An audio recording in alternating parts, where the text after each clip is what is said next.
स्वागत है। Genius study classes में आप लोग का स्वागत है।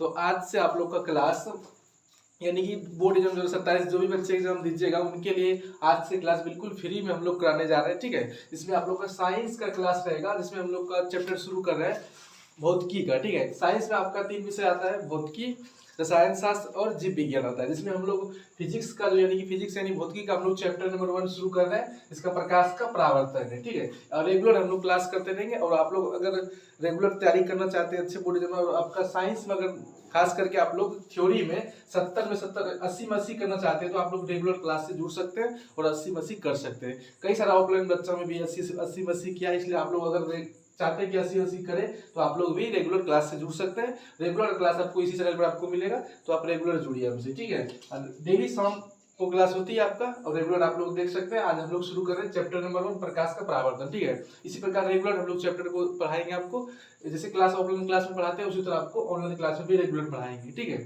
तो शुरू करते हैं। सबसे पहला जो टॉपिक है पहले जो प्रकाश का परावर्तन। ठीक है, जिसमें हम लोग सबसे पहली बात चैप्टर नंबर 1 पढ़ेंगे। देखिए, भौतिकी में हम लोग को मुख्यतः देखिएगा जाए तो 6 चैप्टर पढ़ाया जाता है। ठीक है, इसमें प्रकाश का परावर्तन, प्रकाश का अपवर्तन, मानव नैतिक रंग बिरंगा संसार और विद्युत और चुंबकीय क्षेत्र, ये सब के बारे में मुख्यतः 4-5 चैप्टर है जो कि मुझे पढ़ना पड़ता है भौतिकी में। ठीक है, और आपको अगर इस चैप्टर को पढ़ लेते हैं तो आपको आसानी से आपको ये समझ में भी आएगा 100% आपको, और पूरा बेसिक से पढ़ाएंगे। ठीक है, इसमें आपको पूरा बेसिक से क्लास रहेगा। जो भी बच्चे अगर कुछ भी नहीं साइंस में भी पढ़े हैं ना, वो अगर रेगुलर क्लास करें तो आपको समझ में आएगा 100%। ठीक है, तो शुरू करते हैं। सबसे पहला टॉपिक है प्रकाश।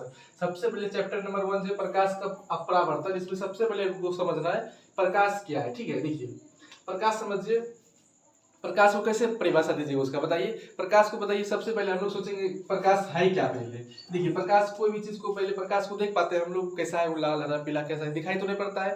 यानी कि हम लोग उसको फीलिंग करते हैं। हाँ, कहीं अंधेरा हो तो उसको रात आ जाए, मतलब प्रकाश आ जाए तो समझते हैं दिन हो गया, यानी कि प्रकाश आ गया। यानी कि हम लोग प्रकाश को फीलिंग कर सकते हैं और देख पाते हैं, लेकिन प्रकाश का रंग हम डिफाइन नहीं कर सकते। यानी कि वो किस तरह दिखता है या कैसा है, वो किस कहाँ से आता है, ये सब हम लोग उसका नहीं कर पाते हैं। लेकिन प्रकाश का हम लोग देखते हैं, जहाँ रात है वहां पर जैसे प्रकाश पर, वहां समझिए प्रकाश आ गया। तो प्रकाश को हम लोग परिभाषित कैसे करें, यानी देखिए एक प्रकार अभी समझे कोई भी काम करते होंगे तो अचानक आप लोग बोलते हैं कि मेरा एनर्जी नहीं है तो काम नहीं कर पाएंगे, यानी कि ऊर्जा, ऊर्जा समझते हैं ना। ऊर्जा को भी कोई देखा है किस तरह ऊर्जा रहता है, या ऊर्जा शरीर में नहीं होता है किस तरह रहता है, नहीं देखे। उसी प्रकार प्रकाश को भी नहीं देखे हम लोग, किस तरह कलर का है, लाल पीला कैसा होता है नहीं देख पाते हैं। तो इसलिए हम लोग बोलेंगे प्रकाश एक प्रकार का ऊर्जा का स्रोत होता है। क्योंकि ऊर्जा हम लोग नहीं देख पाते हैं ना, इसलिए मतलब प्रकाश एक ऊर्जा का स्रोत है। हाँ, अब एक बात तो लाइन समझ गए हम लोग कि प्रकाश ऊर्जा का स्रोत है, लेकिन प्रकाश का हम लोग डेफिनेशन कैसे करेंगे। देखिए, मान के चलिए सबसे पहली बात की बहुत लोग मतलब रहता है कि आंख में रोशनी होता है पहले आपके मन में सवाल आया होगा कि आंख में रोशनी है ही नहीं।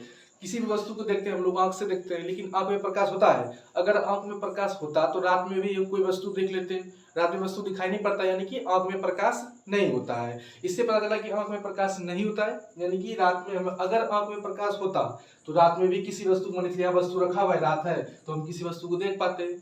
यानी कि आंख में भी प्रकाश नहीं होता है, यानी कि उसको प्रकाश किसी कहीं से और आता है और उससे तब हम देख पाते हैं कि हाँ ये वस्तु है, ये वस्तु है। यानी कि प्रकाश एक तरह से क्या होता है कि किसी वस्तु को हम लोग देख लेते हैं, या वस्तु में से कोई भी आ गया, आप कोई भी वस्तु का नाम ले सकते हैं या किसी आदमी का भी नाम ले सकते हैं। ठीक है, नाम मिल लेने के उसको अगर देखिए, यानी कि जिस प्रकाश के साथ जिसको हम जिस वस्तु को हम लोग देख पाते हैं उसे हम लोग प्रकाश कर देंगे। और ऊर्जा का स्रोत कैसे, ये भी आपको समझा दिए, वही बोला। देखिए, प्रकाश ऊर्जा का वह रूप है जिससे हम किसी वस्तुओं को देख पाते हैं, ये ना। तो ये प्रकाश ऊर्जा का स्रोत क्यों है, एक प्रकार का हम लोग ऊर्जा को देख पाते हैं, नहीं देख पाते हैं। तो यानी कि इसी प्रकार प्रकाश को भी हम लोग नहीं देख पाते हैं, लाल हरा पीला है, इसलिए प्रकाश एक ऊर्जा का रूप है। ठीक है, जिससे हम लोग किसी वस्तु को देख पाते हैं। तभी ना, मान लीजिए रात था, इस जगह कोई वस्तु रखा हुआ है, यानी कि जैसे प्रकाश पर पड़ा, यानी कि समझ गई वस्तु है, यानी कि प्रकाश के उधर पर ही हम लोग वस्तु को पहचान पाए ना। यानी कि वही कि जिससे हम किसी वस्तुओं को देख पाते हैं उसे हम लोग प्रकाश कहेंगे। ठीक है, याद रखिएगा। जैसे आप हाथ देखिए, उदाहरण इसका देखिए प्रकाश का, जैसे हाथ में पेशीय ऊर्जा काम करता है। आप हाथ इधर से उधर कीजिएगा ना, या चटर पटर करते हैं हाथ, तो यानी कि पेशीय ऊर्जा के बदल में हम लोग का हाथ जावन करता है काम। ठीक है, तो वही देखिए, ठीक है, हाथ में कौन सा ऊर्जा काम करता है, पेशीय ऊर्जा। अब सवाल जो आता है इसमें कि ऊर्जा क्या है, बताइए ऊर्जा क्या है बताइए। तो देखिए, ऊर्जा आपको समझ में आएगा ऊर्जा क्या है। एक तरह से आपको बताइए हम लोग ऊर्जा क्या है। देखिए, जिसकी मदद से हम लोग कोई भी काम कर सकते हैं, कोई भी काम करते एनर्जी नहीं है, यानी कि ऊर्जा नहीं है, यानी कि जिससे मदद से हम लोग कोई काम कर सकते हैं उसे हम लोग ऊर्जा कहेंगे। वही ना, देखिए जिसकी मदद से हम लोग कोई काम कर सकते हैं, उसे हम लोग ऊर्जा कहेंगे, ठीक है। अब हम लोग का जो टॉपिक पढ़ना है बिल्कुल बेसिक से उठाएं, जो बच्चा नहीं भी कुछ पढ़े उनके लिए अगर ये क्लास रेगुलर कर रहा है समझिए उसका साइंस बेहतर हो जाएगा, ठीक है। और आपका लक्ष्य अगर थ्योरी में आपका 80 करके आइएगा अगर ये क्लास रेगुलर आप कर रहे हैं तब, ठीक है। उसका देखिए अब हम लोग को समझना है जो नेक्स्ट टॉपिक है प्रकाश का मतलब प्रकाश का गुण पढ़ना है। प्रकाश क्या है हम लोग समझ गए। प्रकाश क्या समझे हम लोग, प्रकाश एक प्रकार का ऊर्जा का स्रोत है जिससे हम लोग किसी वस्तु को देख पाते हैं। उसके बाद हम लोग पढ़े कि हाथ में जो काम करता है पेशीय ऊर्जा, हाथ का इधर उधर डुलाते हैं हम लोग, उसमें पेशीय ऊर्जा के कारण डुलाते हैं। उसके बाद ऊर्जा समझे हम लोग जिसकी मदद से कोई काम कर सकते हैं हम लोग ऊर्जा कहेंगे, ठीक है। इसके बाद हम लोग पढ़ना है प्रकाश का गुण, ठीक है। गुण पर चल जाएगा नहीं अगर इस तो आप लोग इसका एक स्क्रीनशॉट ले लिए होंगे, आशा करता है आप लोग। अब हम लोग का टॉपिक जो समझना है प्रकाश, ठीक है। प्रकाश का गुण समझना है। देखिए प्रकाश का गुण समझिएगा, मान के चलिए कोई चीज का आपको गुण पूछेगा तो आपको उसके बारे में क्या बताइएगा, बताइए। मान के चलिए आपको लकड़ी का आपका गुण पूछ रहे, लकड़ी के बारे में क्या बताइएगा। लकड़ी से टेबल बन सकता है, कुर्सी बन सकता है, बेड भी बन सकता है, मतलब बहुत चीज बन सकता है, उसके गुण बताइएगा ना। लकड़ी ऐसा होता है वैसा होता है, यानी किसी चीज का गुण पूछेगा उसके बारे में क्या बताइएगा, तो उसका गुण बताइएगा वो कैसा होता है किस तरह होता है। यानी कि मतलब लड़का का गुण पूछा, लड़का पट्टी करता है, बोल सकते हैं यानी कुछ भी बोल सकते हैं, किसी का गुण पूछेगा तो गुण के बारे में बताइएगा ना। तो इसी प्रकार आपका प्रकाश का गुण पूछ रहा था, प्रकाश के बारे में बता सकते हैं ना। देखिए प्रकाश सबसे उसका जो पहला गुण प्रकाश होता है सबसे इंपॉर्टेंट गुण होता है, ठीक है। देखिएगा इसमें प्रकाश सरल यानी कि सीधी रेखा में गमन करती है, ठीक है। ये आपकी परीक्षा में लगभग देखिएगा 3-4 साल पूछा हुआ प्रश्न है कि बताइए प्रकाश की बताइए सीधी रेखा में गमन करती है।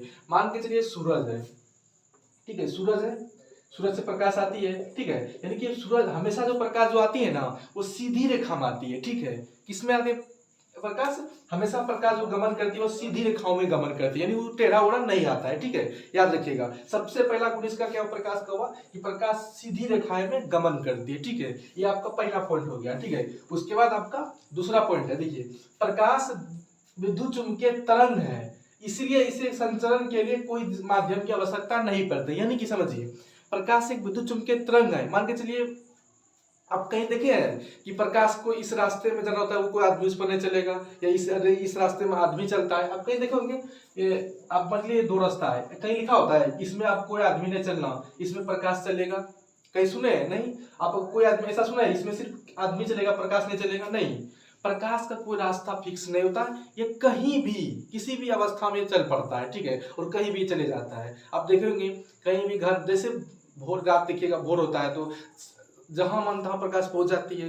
यानी कि प्रकाश का कोई रास्ता फिक्स नहीं कि प्रकाश इसी रास्ता में चल सकता है उसी रास्ता में चल सकता है, इसका फिक्स नहीं, वो जहां मन तहां गमन कर सकती है। यानी कि प्रकाश विद्युत चुंबकीय तरंग है, तरंग की तरह प्यारे बच्चों जहां मन तहां गमन कर सकते हैं, इसका कोई रास्ता फिक्स नहीं है। हाँ इसी रास्ता से प्रकाश गमन करेगी उस रास्ता से नहीं करेगी, ठीक है। बिल्कुल समझ में आएगा। सबसे इसमें जो पहला आपको गुण याद रखना है प्रकाश सरल एवं सीधी रेखाएं में गमन करती है। दूसरा इसमें पॉइंट को होगा कि प्रकाश विद्युत चुंबकीय तरंग है, इसके लिए कोई संचलन की दिशा आवश्यकता नहीं पड़ेगी, कोई दिशा इसमें जरूरत नहीं पड़ती है। ये आपका दूसरा पॉइंट, यानी कि इसका कोई माध्यम की आवश्यकता यानी कि रास्ता का पड़ता आवश्यकता इसमें नहीं है।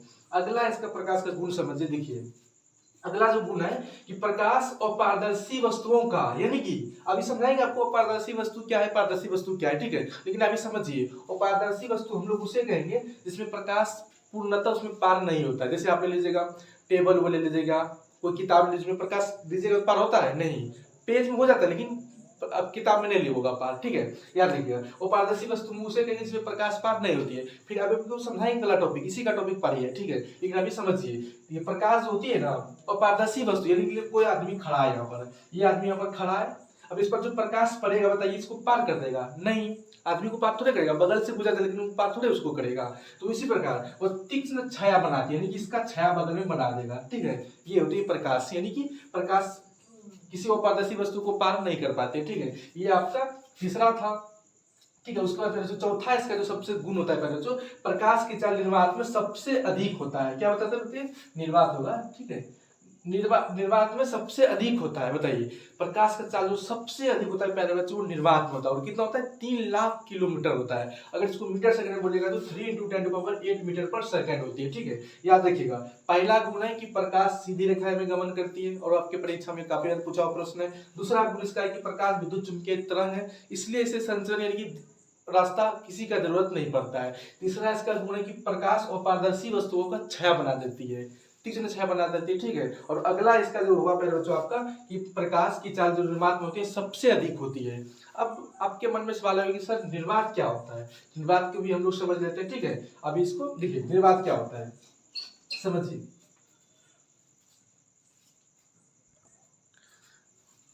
समझते हैं हम लोग निर्वात क्या होता है, ठीक है। बहुत के बच्चा मन में सवाल होगा सर निर्वात क्या होता है, बोलता है सर निर्वात में प्रकाश का चल अधिक होता है, लेकिन निर्वात होता है क्या है, देखिए समझिए हम लोग। देखिए फिजिक्स जो है टॉपिक प्यारे बच्चों वो समझने वाला टॉपिक होता है, ठीक है। आप जितना फिजिक्स में समझिएगा साइंस में उतना आपको मजा आएगा पढ़ने में, तभी याद होता है जब समझिएगा। देखिए निर्वात क्या होता है, मान के चलिए पृथ्वी है, क्या है पृथ्वी है, उसके बाद ये इसके उसके बाद बीच वाला भाग है मतलब आपका वायुमंडल हो यानी कि हवा हो गया, वायुमंडल हो गया, ठीक है। उसके बाद आपका जो ये वाला भाग होता है उसका अगला भाग ये निर्वात होती है, यानी कि मान लीजिए पृथ्वी सूरज यहाँ है, ठीक है, ये सूरज से रोशनी यहाँ प्रवेश आ रही है। देखिए सबसे ज्यादा जो रोशनी जो मान के चलिए आप मन के ऐसे समझिए, ठीक है। ये दो रूम है, एक रूम ये है एक रूम ये है, ठीक है। मान के लिए इस रूम में यहाँ पर वस्तु यहाँ पर वस्तु यहाँ पर वस्तु यहाँ पर, यानी कि पूरा रूम में वस्तु भरा हुआ है, ठीक है। एक रूम पूरा खाली है, मान के चलिए आप यहाँ से टॉर्च दिखाए, ठीक है, टॉर्च दिखाए, आप यहाँ से भी टॉर्च दिखाए, समझिए आप किसमें जब बताइए पूरा रूम फैलेगा प्रकाश इसमें कि इसमें, बताइए आप लोग। तो आप बोलिएगा कि प्रकाश जिसमें खाली रहेगा उसमें ज्यादा फैलेगा, उसी प्रकार इसमें रुकावट के लिए वस्तु रखा हुआ है, इसलिए प्रकाश मतलब जहाँ पूरा फैल नहीं पाती है। उसी प्रकार जो निर्वात में देखिएगा ना कि निर्वात में इसको रोकने वाला कुंड बिल्कुल वो खाली रहता है प्रकाश, जैसे सूरज से आती है प्रकाश, निर्वात में प्राक के टपने का असर होता है, उसमें कोई उसको रुकावट के लिए कोई वस्तु नहीं होता है। जैसे वायुमंडल में प्रवेश करता है यदि उसका धूल कण मिलने लगता है इसमें, तो उसमें थोड़ा सा रुकावट आ जाती है। इसलिए अगर पूछे प्रकाश का चाल सबसे अधिक किसमें होता है तो वह निर्वात में होता है। किसमें होता है, निर्वात में। उसको रोकने के लिए कुछ नहीं होता है। उसके बाद पृथ्वी प्रवेश करता है तो और उसका कम होता है प्रकाश का चाल, क्यों, इसमें रुकावट के लिए बहुत कुछ है इसमें, ठीक है। समझ गए, आशा करते हैं निर्वात में प्रकाश चाल क्यों अधिक होता है, ठीक है। उसके बाद हम लोग इसके टॉपिक बात करते हैं, नेक्स्ट टॉपिक, इसका स्क्रीनशॉट एक बार ले लीजिए। उम्मीद करते हैं तो आइए अब हम लोग अगला टॉपिक है प्रदीप्त वस्तुएं और अप्रदीप्त वस्तुएं, ठीक है। समझते हैं इनको। देखिए प्रदीप्त वस्तुएं क्या है उसको समझते हैं हम लोग। देखिए प्र मतलब समझिए, समझने के लिए हम बता रहे हैं मीनिंग, ठीक है, आप लोग को याद करने के लिए, यानी कि ट्रिक समझिए इसका, ठीक है। देखिए प्र मतलब क्या होता है प्रकाश, दीप्त मतलब होता है वस्तुएं, इनकी फिर जिसके पास खुद मतलब वस्तु यानी कि खुद मतलब प्रकाश उत्पन्न करता है उसे हम लोग प्रदीप्त वस्तु कहेंगे। यानी कि जिसके खुद प्रकाश किसके पास होता है, जैसे सूरज के पास देख लीजिएगा, आप सूरज को बोलते हैं कि ए सूरज बंद कीजिए रोशनी या चालू कीजिए, आपका मन चलता है उसमें, नहीं, सूरज खुद से मतलब वो उत्पन्न करता है प्रकाश, उसको कोई जाके बोलता नहीं है। यानी कि जिसके पास खुद का प्रकाश हो उसे हम लोग कहेंगे प्रदीप्त वस्तु है, ठीक है। और जिसके पास खुद का प्रकाश नहीं हो यानी कि दूसरे के बल पर चमकता हो उसे हम लोग बोलेंगे अप्रदीप्त वस्तु है, ठीक है।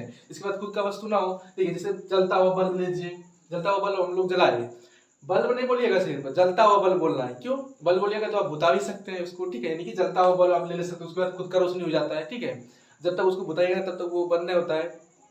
उसके बाद जलता हुआ मोमबत्ती ले लीजिए, ठीक है, जब तक इसको बुझाइएगा ना तब, यानी कि इत्यादि इसका ले लीजिए, ठीक है। यानी कि जिसके पास खुद का मतलब प्रकाश उत्पन्न करती है उसे हम लोग प्रदीप्त वस्तु, और जिसके पास खुद का प्रकाश नहीं होता किसी और प्रकाश के बदले में यानी कि सूरज के हेल्प लेकर वो खुद चमकता है कि मैं ये हूँ, ठीक है, उसे बोलेंगे अप्रदीप्त वस्तु बोलेंगे, ठीक है। देखिए जो मतलब वस्तु स्वयं का प्रकाश उत्पन्न नहीं करती है उसे अप्रदीप्त वस्तु कहेंगे। जैसे पुस्तक, आप पुस्तक कहीं रख लीजिए, उसमें लाइट उठ कुछ दीजिएगा ना, उस झलकेगा, क्या चीज रखा हुआ है, नहीं, जब तक लाइट का बिना कुछ चमकेगा, कैसा पुस्तक है, कौन सा पुस्तक है, पढ़ना है उसको तो नहीं पता चलेगा। मेज ले लीजिए, कितना अच्छा मेज हो जाए, आप उसको पूरा अनहरिया में रख दीजिएगा, लौकेगा नहीं, जब तक उसका प्रकाश नहीं, उसका खूबसूरत भी पता नहीं चलेगा। यानी कि ये दूसरे के बल पर खुदता है, ठीक है, मैं कुर्सी हूँ, मैं ये हूँ, ठीक है, याद रखिएगा। उसका बहुत सारा एग्जाम्पल इसमें, आशा करेंगे आपको टॉपिक समझ में आएगा। हमने आज पर आपको, ठीक है, प्रकाश के बारे में पढ़ा और ऊर्जा के बारे में पढ़ा। उसके बाद हम लोग पढ़े प्रकाश का गुण पढ़े, बिल्कुल आपका गुण बहुत ही महत्वपूर्ण गुण था, ठीक है। उन गुण को याद हलत में रखिएगा, आपके बिहार बोर्ड अगर परीक्षा में दे रहे होंगे तो उसमें आपका गुण बहुत प्रश्न आता है, ठीक है। और प्रदीप्त और अप्रदीप्त वस्तु समझे हम लोग। आशा करते हैं आपको आज की क्लास बहुत समझ में आएगा। अगर क्लास अच्छा लगा तो आप लोग जरूर कमेंट बॉक्स कीजिएगा। Thank you.